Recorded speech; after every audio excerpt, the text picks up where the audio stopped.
Jacob North. Dad wakes me up before he leaves for work the next morning. "You don't get to sleep in just because you got yourself kicked out of school for a while," he tells me. "You've got chores that need to get done, and there's that paper you have to write for that teacher. I want that done by Friday morning, you understand?" I nod. I could tell him I already started working on it. I could promise to work on writing it all day. But it doesn't matter what I say. His reply will be the same. Just get it done. I don't need to actually go through the conversation to know how it'll turn out. It always turns out the same. Honestly, though, I don't really mind having to write this letter. I have a lot I still want to say. A lot I need to say. 3rd grade was a strange year for me, I write once Dad finally leaves. That's the year I was friends with Brandon Collins. Yes, the Brandon who made fun of me when I peed my pants in preschool. I'm not exactly sure why we became friends. I guess because Brandon wanted to be. He'd probably gone through all his other possible friends, and I was just the next one on the list.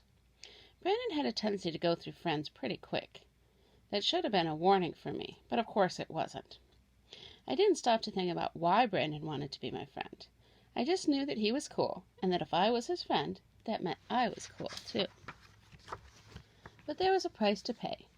As I quickly learned, being cool meant being mean. You had to pick on those who were not cool. That's what Brandon taught me. And the top of the list of not cool kids was Hope Morris. Hope was a very sweet girl, but she always made me think of a lost puppy. She was always the teacher's pet. If you talked to her at all, she would follow you around for weeks trying to get your attention again. And she would do anything to get you to like her. Brandon knew that, and that's why he gave her the note after class one day. It said on it, "Hope, I really like you. Meet me after school on the playground." Then Brandon signed it with my name. "What do I do if she shows up?" I asked Brandon. He shrugged. "See what you can get her to do. I bet she'll kiss you if you ask her to. She'll do anything you ask her to do." I didn't really want to kiss Hope. I didn't want to kiss anyone. I was still at that stage where I thought girls were yucky. But I didn't say that to Brandon. If that's what the cool kids did, then that's what I would do too. I waited for her after school. Brandon was there too.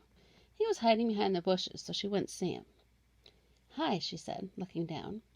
She was pretty cute when she blushed, I thought. I wasn't so sure I wanted to go through with this plan. If Brandon hadn't been there, I wouldn't have. "Do you like me?" I asked Hope. "Yes," she replied, sheepishly. "How much?" I asked. "A lot," she replied, still looking down at the ground. "Then kiss me," I ordered her. She leaned forward and closed her eyes. For a minute, I was actually excited about the idea of my first kiss. Then Brandon jumped out of the bushes with a large plastic toy pig. When Hope leaned in to kiss me, Brandon put the pig in the way. Hope's lips fell smack on the pig's pink butt. "Pig kisser!" Brandon cried, laughing. "Hope is a pig kisser!" That's when I heard the bushes erupt with laughter. Brandon wasn't the only one hiding in the bushes, apparently. It sounded like the whole 3rd grade class was there. Hope looked at me, confused. There were tears forming in her eyes. "What?" she asked me. And then, "Why? I thought you liked me." Brandon laughed. "How could he like a pig kisser like you?" he asked. "How could anyone like you?" "Pig kisser!" the voices from the bushes sang out. "Pig kisser!" The kids cried as they poured out from the bushes and surrounded her. Hope turned around and ran, tears running down her cheeks. I just watched her go. I should have gone after her. I should have said I was sorry, that I didn't know what Brandon was planning. But I didn't. Cool kids don't feel bad when they do something funny, right? And obviously it was funny. I could hear everyone laughing. I probably would have stayed friends with Brandon, despite the things he got me to do when I was with him. I guess I'm glad that he grew tired of me before long. I wasn't any fun, he said. He moved on to someone else and left me alone. And I mean, all alone. None of my old friends wanted to talk to me anymore, after the way I treated them when I was with him. That's when I first started writing. Writing became my only friend. In many ways, it is still my best friend. When no one else is there for me, I can always turn to my writing. Then I don't feel quite so alone. Laura Birch. I stayed late after school, just like I normally do. But this time, it's not to do the grading or lesson planning, or even to clean the pencil drawings off the desk. Instead, I work on my letter to Jacob. I have more to say. For one thing, there's that one day in 4th grade. My whole 4th grade year was awful, I write. All the other kids called me names when the teacher wasn't listening, and worst of all, they would ignore me. I spent so much time on the playground, being ignored by all the other kids, feeling sorry for myself. Except for that one day, the day of the first snow of the year. I sat in the middle of the playground that day, quietly gathering the snow, shaping it into a hill. A little more here, a little more there, sculpting a deer, my favorite animal, with the snow. Happy, content for once, until they started coming over to bug me. "What are you doing all alone?" they asked. "Are you feeling sorry for yourself? What's wrong with you?" For months they'd ignored me on the playground, ignored me as I sat on the swings, feeling lonely, feeling sad, wanting to cry. No friends, no one to talk to, no one to hang out with, and they never even noticed I was alone. But on this day, the snow came, and I abandoned my normal habit of sitting on the swings, feeling sorry for myself. Instead, I ran to the open field and became engrossed in my project. I was having fun, enjoying myself, happy for once. But they saw me alone, the other kids, and thought I must be lonely. When I was in a crowd, being ignored and miserable, it was okay. But there must be something wrong if I was alone and happy. Now they had to bug me. Now they were concerned. "I'm fine," I told them. But they wouldn't believe me. They couldn't understand. How could I be happy with myself? Wouldn't it be better to be with everyone else? Ignored, lonely, and miserable? Jacob North. "So what did you do all day while I was working?" Dad asked me while we're eating dinner. He always tries to make sure we have a proper sit-down dinner. I think he read somewhere that that's what good families do.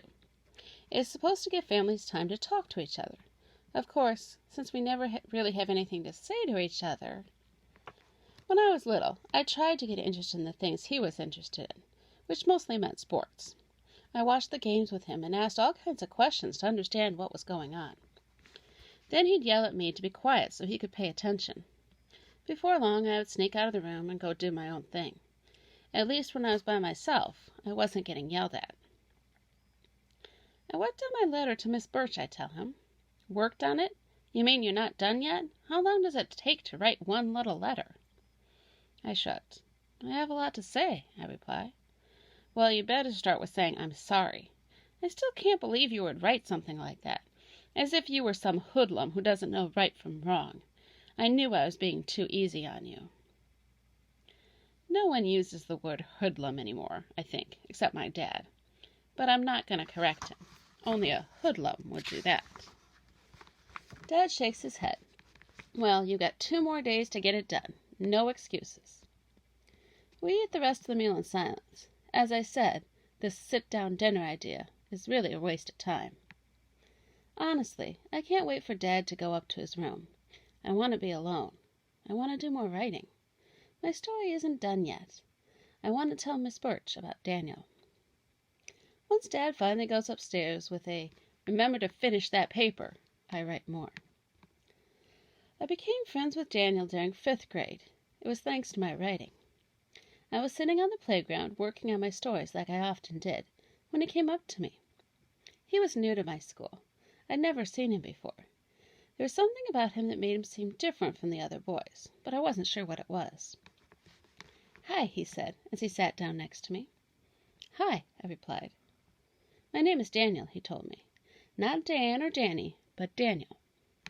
I nodded my head. "I'm Jacob," I told him.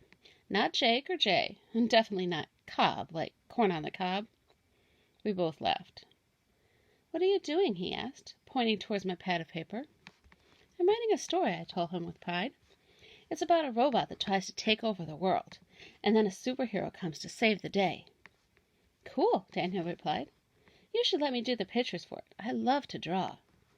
I knew at that moment that we were going to be friends for life. I stopped writing for a moment and think back to that day, so long ago. It was early spring. The sun was out. but there was still a chill in the air. I can still see Daniel's face, so young and hopeful. The world was before us, and we thought all our dreams could come true. What happened?